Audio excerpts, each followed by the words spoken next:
নমস্কার, জয় মা তারা। আমি অ্যাস্ট্রো হিমাংশু ভাগ্যের দুয়ার থেকে আপনাদেরকে জানাই আন্তরিক শুভেচ্ছা, ভালোবাসা।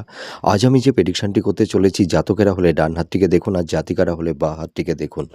যদি কোনো জাতক জাতিকাদের হাতের আয়ুরেখাটি যদি এইভাবে এই ধরনের যদি ছোট ছোট জাল জাল চিহ্ন থাকে আয়ুরেখার উপরে, তাহলে দেখা যায় এই সব জাতক জাতিকাদের জীবনে নানা রকমের বাধা বিপত্তি তৈরি হয়, কর্মক্ষেত্রে বাধা, ঠিক আছে?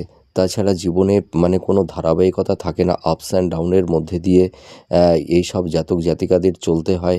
তাছাড়া দেখা যায় আর্থিক সংকট তৈরি করে দেয়, এদের আর্থিক অনটন মানে তৈরি হয়ে যায়, ফিনান্সের জায়গাটি ভালো থাকে না, প্রচুর ধার দেনার মধ্যে এরা জড়িয়ে পড়ে, ঠিক আছে?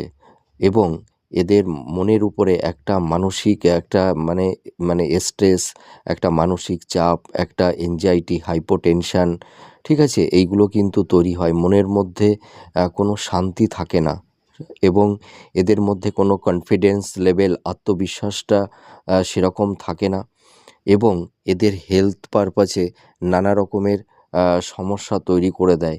এদের শরীর স্বাস্থ্য কিন্তু ভালো যায় না। বিভিন্ন রকমের রোগ ব্যাধি মানে লাইফে তৈরি হয়ে যায় এবং হেলথ পারপাসেও প্রচুর অর্থ ব্যয় হয়ে যায়। তা আপনারা মিলিয়ে দেখুন এই প্রেডিকশনটি কতটা ম্যাচ করছে। নমস্কার, জয় মা তারা।